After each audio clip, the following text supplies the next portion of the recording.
नमस्कार साथियों, मैं सुरजीत सिंह एक बार फिर से आप सभी के समक्ष आपके अपने YouTube channel Surjeet study point में आपका हार्दिक स्वागत करता हूं और आशा करता हूं आप लोग बहुत ही अच्छे, शानदार, जबरदस्त एवं मस्त होंगे और बहुत ही अच्छी तरीके से अपनी पढ़ाई को कर रहे होंगे। तो साथियों, हम लोग 3 जो सीजन हो चुके हैं ना उसके समास के, और उसका लास्ट और ये चौथा सीजन लेकर के चल रहे हैं। इसमें अव्ययी भाव समास और बहुब्रीहि समास चलाएंगे और उसके बाद क्या करेंगे, उसके बाद एक लाइव टेस्ट होगा जो कि तीनों जो वो होंगे ना, तीनों चैप्टर, नंबर 1 होगा वर्णमाला, नंबर 2 होगा संधि और नंबर 3 होगा समास। तो तीनों चैप्टरों का फिर हम लाइव टेस्ट लेंगे। तो आइए स्टार्ट करते हैं अपने अव्ययी भाव समास किसे कहते हैं। देखो, अव्ययी भाव समास में क्या होता है कि जिसका प्रथम पद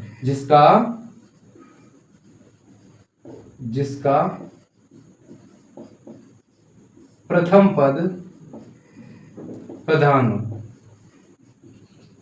जिसका प्रथम पद प्रधान हो। और एक चीज हमेशा देखना कि जिन शब्दों में, यानी कि जिन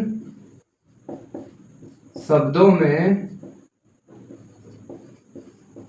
उपसर्ग का प्रयोग हुआ हो, जिन शब्दों में उपसर्ग का प्रयोग हुआ। और उपसर्ग और प्रत्यय किसे कहते थे? तो देखो, उपसर्ग और प्रत्यय जो होते थे, उपसर्ग और प्रत्यय, देखो उपसर्ग क्या होते थे, उपसर्ग और प्रत्यय क्या होते हैं? ये होते हैं शब्दांश। ये क्या होते हैं? ये होते हैं शब्दांश। जो क्या होते हैं? ये होते हैं शब्दांश। और ये क्या करते हैं? ये एक जो शब्द होता है उसका अर्थ बदल देते हैं, शब्द का एक अर्थ बदल देते हैं। जैसे कि देख लो, और ये उपसर्ग जो होते हैं वो होते कौन कौन से? वो होते हैं जैसे अनु, भर, आ, नी, निर, सा, प्रति, यथा, ठीक, और आ इत्यादि और भी आगे होते हैं।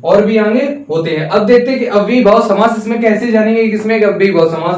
तो अव्ययी भाव में यानी प्रथम पद प्रधान होगा और यानी कि जिन शब्दों में उपसर्ग का प्रयोग हुआ हो। बस सीधी सी बात, एक चीज याद रखना कि जिन शब्दों में उपसर्ग का प्रयोग हुआ हो वहां पे कौन सा समास होगा? वहां पे अव्ययी भाव समास होगा। जैसे कि देख लो, जैसे उदाहरण देख लो, उदाहरण है जैसे अनुभव, और जैसे लिखा है भर पेट, जैसे लिखा है अमरण, ठीक, और जैसे लिखा है निस्वार्थ, ठीक, और जैसे लिखा है निरपराध, ठीक, और लिखा है जैसे प्रत्येक, ठीक। तो इनमें कौन से होंगे? इसमें अव्ययी भाव समास होंगे। इसमें क्या होगा? अव्ययी भाव समास होगा। और एक चीज और भी आते हैं, जैसे देख लो, लिखा है अनाथ, ठीक, अजन्म,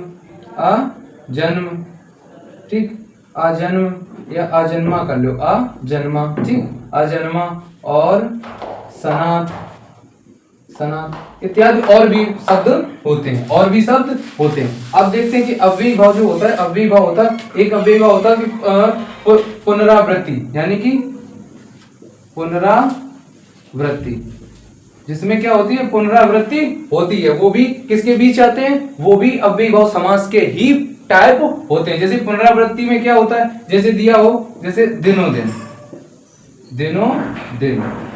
दिनों दिन, ठीक, रातों रात, दिनों दिन, रातों रात, ठीक, और लिखा हो घर,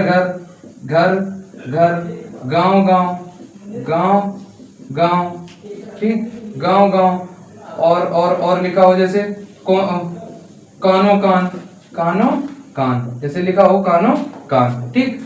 तो ये शब्द ही इसमें आते हैं। तो कौन कौन से शब्द आते हैं? पुनरावृत्ति का मतलब क्या होता है? देखो, पुनः, ये इसको जब तोड़ेंगे क्या होगा? पुनः प्लस आवृत्ति, देखो पुनः का मतलब क्या होता है? तुरंत। आवृत्ति का मतलब क्या होता है? कि बोलना, यानी कि दोबारा से। ठीक, पुनः आवृत्ति यानी कि जब दोबारा से आवृत्ति होगी, यानी कि एक ही शब्द कितने बार, दो या दो से अधिक बार आए तो उसे क्या कहते हैं, आवृत्ति कहते हैं। तो देखो क्या है, दिनों दिन, ठीक, रातों रात, घर घर, गांव गांव और कानो कान। तो देखो ये सब आते हैं, किसमें आते हैं ये आते हैं अव्ययी भाव समास में आते हैं। अब अपना लास्ट बचा है अपना बहुब्रीहि समास। लास्ट बचा है अपना बहुब्रीहि समास।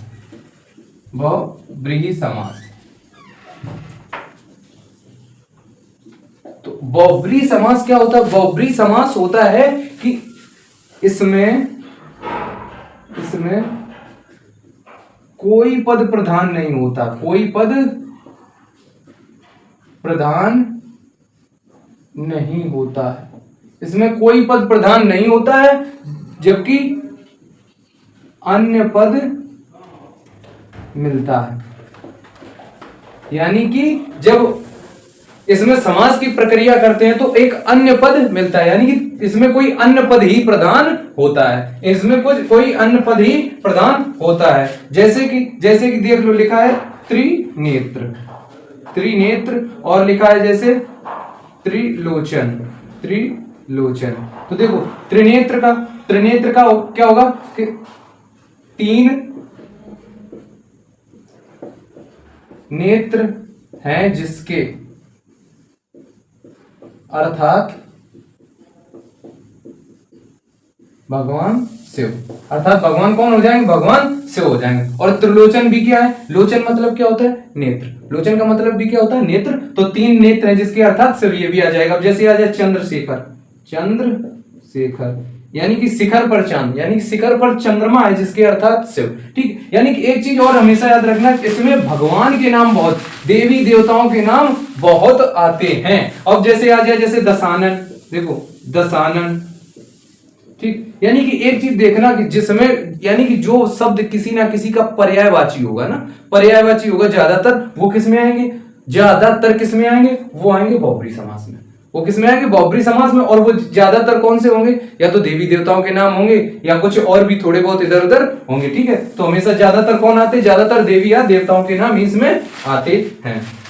और अगर अब देख लो एक छोटी सी वो और देख लो कि अब यहां पे तुम कहोगे कि ये त्रिनेत्र जो दिया था, जो आपने त्रिनेत्र दिया था, त्रिनेत्र, तो त्रिनेत्र को इसमें क्या था? संख्या भी आ रही, तीन नेत्र हैं जिसके, तीन नेत्र हैं जिसके।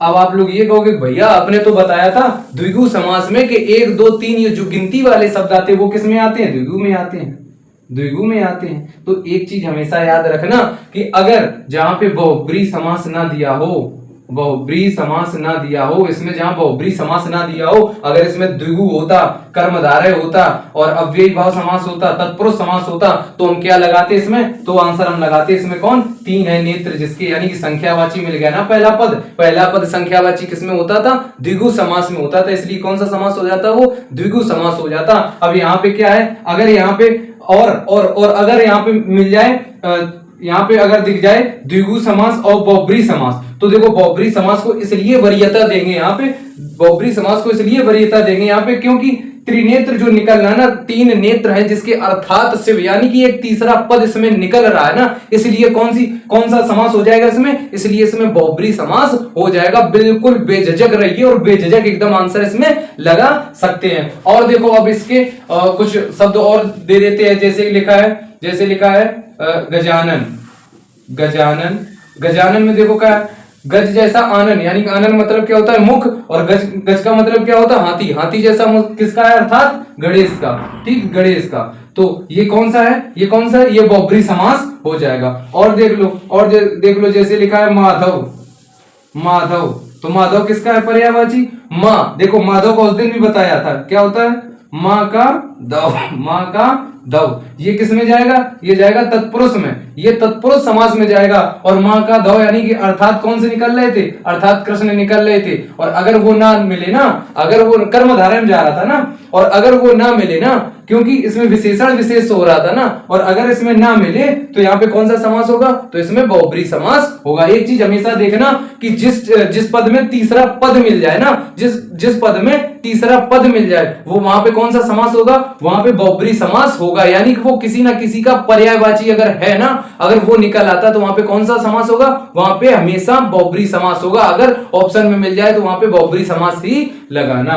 ठीक है, आशा करते हैं ये वीडियो आपको बहुत ही अच्छा और यूजफुल लगा होगा। इसी के साथ अपनी वाणी को विराम देते हैं और लाइव टेस्ट में जुड़ना बिल्कुल ना भूलें, क्योंकि लाइव टेस्ट में जो होगा वो तीनों सब्जेक्ट, तीनों जो होंगे ना चैप्टर, तीनों चैप्टर यानी कि नंबर 1 वर्णमाला और नंबर 2 संधि और नंबर 3 समास, तीनों का रिवाइज बहुत ही अच्छे तरीके से करवाएंगे, तो जुड़ना बिल्कुल ना भूलें। तब तक के लिए जय हिंद।